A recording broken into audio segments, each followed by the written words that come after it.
అనెను. సప్తాహము ముగిసిన పిమ్మట విఠలుడి క్రింది విధముగా దర్శనమిచ్చెను.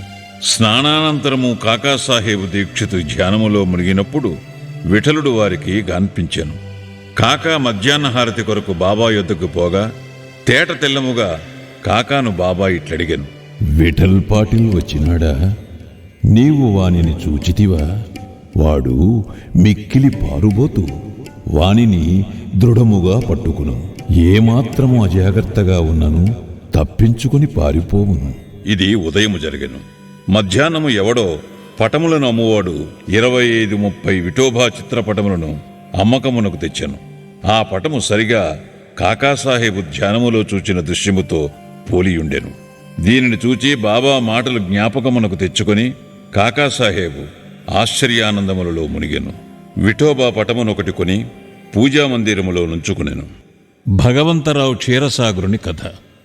విఠల పూజయందు బాబాకెంత ప్రీతియో భగవంతరావు క్షీరసాగరుని కథలో విశదీకరింపబడినది. భగవంతరావు తండ్రి విఠోబా భక్తుడు. పండరీపురమునకు నియమముగా యాత్ర చేయుచుండెడివాడు. ఇంటి వద్ద కూడా విఠోబా ప్రతిమరించి దానిని పూజించువాడు. అతడు మరణించిన పిమ్మట వారి కొడుకు పూజను, యాత్రను, శ్రాద్ధమును మానెను. భగవంతరావు షిరిడీ వచ్చినప్పుడు బాబా వాని తండ్రిని జ్ఞప్తికి తెచ్చుకొని, వీని తండ్రి నా స్నేహితుడు కావున వీనినిచ్చటకు ఈడ్చుకుని వచ్చి తిని, వీడు నైవేద్యము ఎన్నడూ పెట్టలేదు. కావున నన్నును విఠలుని కూడా ఆకలితో మార్చినాడు. అందుచేత వీనినిక్కడకు తెచ్చి తిని, వీడు చేయునది తప్పని బోధించి చీవాట్లు పెట్టి తిరిగి పూజ ప్రారంభించున్నట్లు చేసెదను అని అనిరి. ప్రయాగ క్షేత్రములో దాసగణ స్నానము. గంగానది, యమునా నది కలిగి చోటునకు ప్రయాగ అని పేరు. ఇందులో స్నానమాచరించిన ప్రతివానికి గొప్ప పుణ్యము ప్రాప్తించునని హిందువుల నమ్మకము. అందుచేతనే వేల కొలది భక్తులు అప్పుడప్పుడు అచ్చటికి పోయి స్నానమాడుదురు. దాసగను కూడా ప్రయోగ పోయి అచ్చట సంగమములో స్నానము చేయవలనని మనస్సును దలచెను. బాబా వద్దకేగి అనుమతించమనను. అందుకు బాబా ఇట్లు జవాబిచ్చెను. అంత దూరము పోవలసిన అవసరమే లేదు. మన ప్రయాగ ఇచ్చటనే కలదు. నా మాటలు విశ్వసింపు. ఇట్లు అన్నంతలో ఆశ్చర్యములన్నిటికంటే ఆశ్చర్యకరమైన వింత జరిగినది. దాసగన్ మహారాజు బాబా పాదములపై శిరస్సు నుంచిన వెంటనే బాబా 2 పాదముల బటనవేళ్ల నుండి గంగా, యమునా జలములు కాలువలుగా పారెను. ఈ చమత్కారమును చూచి దాసగను ఆశ్చర్యచకితుడయ్యాను. భక్తి ఆవేశాలతో మైమరిచాడు. కన్నులు ఆనందాశ్రులతో నిండే అతని హృదయంలో ఉప్పొంగిన కవితావేశం శ్రీ సాయిలీలా గాన రూపంలో పెళ్ళుబుకింది. బాబా అయోని సంభవుడు. షిరిడీ మొట్టమొదటి ప్రవేశించుట. సాయిబాబా తల్లిదండ్రులను గూర్చిగాని, జన్మము గూర్చిగాని, జన్మస్థానమును గూర్చిగాని ఎవరికీ ఏమీ తెలియదు. ఎందరో పెక్కుసారులు ఈ విషయములు కనుగొనుటకు ప్రయత్నించిరి. పలుసార్లు ఈ విషయముగా బాబాను ప్రశ్నించిరి. కాని ఎట్టి సమాధానము కాని, సమాచారము కాని పొందకుండిరి. నామదేవు, కబీరు సామాన్య మానవుల వలె జన్మించి ఉండలేదు. ముత్యపు చిప్పలలో చిన్న పాపల వలె లభించిరి. నామదేవుడు భీమారథి నదీతటమున గోణాయికి కనిపించాను. కబీరు భాగీరథీ నదీతటమున తమాలకు కనిపించాను. అట్టిదే సాయి జన్మ వృత్తాంతము. భక్తుల కొరకు బాబా 16 ఏళ్ల బాలుడుగా షిరిడీలో వేప చెట్టు కింద అవతరించాను. బాబా అప్పటికే బ్రహ్మజ్ఞానిగా కనిపించాను. బాబా స్వప్నావస్థ ఎందైనను ప్రపంచ వస్తువులను కాంక్షించుడివారు కాదు. ఆయన మాయను తన్నెను. ముక్తి బాబా పాదములను సేవించుచుండెను. నానా చోప్దారు తల్లి మిక్కిలి ముసలిది. ఆమె బాబానిట్లు వర్ణించినది. ఈ చక్కని చురుకైన కుర్రవాడు వేప చెట్టు క్రింద ఆసనములో నుండెను.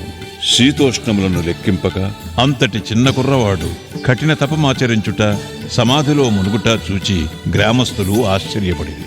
ఆ బాలుడు పగలు ఎవరితో కలిసిడివాడు కాదు, రాత్రి అందెవరికీ భయపడేవాడు కాడు. చూచిన వారు ఆశ్చర్య నిమగ్నులై ఆ చిన్న కుర్రవాడు ఎక్కడి నుండి వచ్చినాడని అడుగసాగిరి. అతని రూపు, ముఖ లక్షణములు చాలా అందముగా ఉండెను. చూచిన వారెల్లరూ ఒక్కసారిగా ముగ్ధులకు చుండెలి. ఆయన ఎవరి ఇంటికి పోకుండెను. ఎల్లప్పుడూ వేప చెట్టు కిందనే కూర్చున్నవాడు. పైకి చిన్న బాలుని వలె కనిపించినప్పటికీ చేతలను బట్టి చూడగా నిజముగా మహానుభావుడే. నిర్వ్యామోహము రూపుదాల్చిన అతని గూర్చి ఎవరికీ ఏమీయూ తెలియకుండెను. ఒకనాడు ఖండోబా దేవుడొకని ఆవేశించగా ఈ బాలుడెవడై ఉండునని ప్రశ్నించిరి. వాని తల్లిదండ్రులెవరని, ఎచ్చట నుండి వచ్చినవాడని అడిగిరి. ఆ ఖండోబా గణము ఒక స్థలమును చూపి గడ్డపాలను తీసుకుని వచ్చి అచ్చట త్రవ్వమనెను. అట్లు తవ్వగా అందులో కొన్ని ఇటుకలు, వాని దిగువ వెడల్పు రాయి ఒకటి కనిపించాను. ఆ బండను తొలగించగా కిందనొక సందు కనిపించాను. అచ్చట 4 దీపములు వెలుగుచుండెను. ఆ సొరంగము ద్వారా ముందుకు పోగా అచ్చటనొక భూగ్రహము కనిపించాను. అందులో గోముఖ నిర్మాణములు, కర్రబల్లలు, జపమాలలు కనిపించాను. ఈ బాలుడచ్చట 12 సంవత్సరములు తపస్సును అభ్యసించెనని ఖండోబా చెప్పెను. పిమ్మట కుర్రవాణి నీ విషయము ప్రశ్నించగా వారలను మరపించుచు అది తన గురుస్థానమనియు వారి సమాధి అచ్చట గలదుగావున దానిని కాపాడవలెననియు చెప్పాను. వెంటనే దానినెప్పటి వలె మూసివేసిరి. అశ్వత్థ ఔదంబర వృక్షముల వలె ఈ వేప చెట్టును పవిత్రముగా చూచుకొనుచు బాబా ప్రేమించువాడు. మహల్సాపతి తదితర షిరిడీలోని భక్తులు దీనిని బాబా యొక్క గురువుగారి సమాధి స్థానమని భావించి సాష్టాంగ నమస్కారములు చేసెదరు.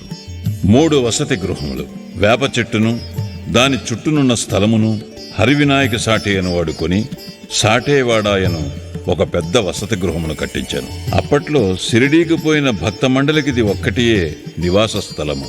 వేప చెట్టు చుట్టూ ఎత్తుగా అరుగు కట్టిరి, మెట్లు నిర్మించిరి. మెట్ల దిగువన ఒక గూడు వంటిది కలదు. భక్తులు మండపముపై ఉత్తరాభిముఖముగా కూర్చునెదరు. ఎవరిచ్చట గురు శుక్రవారములు ధూపము వేయుదురో వారు బాబా కృప వల్ల సంతోషముతో నుండెదరు. ఈ వాడ చాలా పురాతనమైనది కావున మరమ్మత్తునకు సిద్ధముగా నుండెను. తగిన మార్పులు, మరమ్మతులు సంస్థానము వారు చేసిరి. కొన్ని సంవత్సరముల పిమ్మట దీక్షిత్వాడాయన పేర ఇంకొక వసతి గృహము కట్టబడినది. న్యాయవాది అయిన కాకాసాహెబ్ దీక్షిత్ ఇంగ్లండ్కు పోయాను. అచ్చట రైలు ప్రమాదమున కాలు కుంటుపడెను. అది ఎంత ప్రయత్నించినను బాగు కాలేదు. తన స్నేహితుడు నానాసాహెబ్ చందోర్కర్ షిరిడీ సాయిబాబాను దర్శించమని సలహా ఇచ్చాను. 1909వ సంవత్సరమున కాకా షిరిడీకి పోయాను. బాబా దర్శన మాత్రమున అమితానంద భరితుడై షిరిడీలో నివసించుటకు నిశ్చయించుకొనెను. కాలు కుంటితనము కన్నా తన మనస్సులోని కుంటితనమును తీసివేయమని బాబాను ప్రార్థించాను. తన కొరకును ఇతర భక్తులకును పనికి వచ్చినట్లు ఒక వాడాను నిర్మించాను. 10-12-1910వ తారీఖున ఈ వాడా కట్టుటకు పునాది వేసిరి. ఆనాడే 2 ముఖ్యమైన సంఘటనలు జరిగాను. 1 దాదాసాహెబ్ కాపర్డేకు తన ఇంటికి పోవుటకు బాబా సమ్మతి దొరికాను.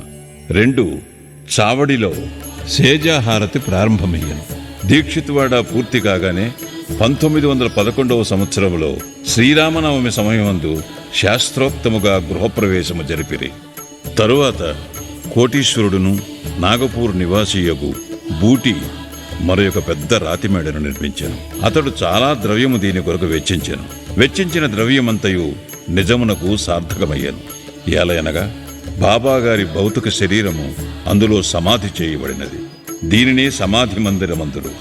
ఈ స్థలములో మొట్టమొదట పూలతోటయుండెను. ఆ తోటలో బాబాయే తోటమాలిగా మొక్కలకు నీళ్లు పోయిట మొదలుగునవి చేసెడివారు. ఇట్లు 3 వాడాలు కట్టబడెను. అందుకు ముందు ఇచ్చట ఒక్క వసతి గృహము కూడా లేకుండెను. అన్నిటికంటే సాఠేవాడ మొదటి రోజులలో అందరికీ చాలా ఉపకరించుచుండెను. 4వ అధ్యాయం సంపూర్ణం. సద్గురు శ్రీ సాయినాథార్పణమస్తు. శుభం భవతు.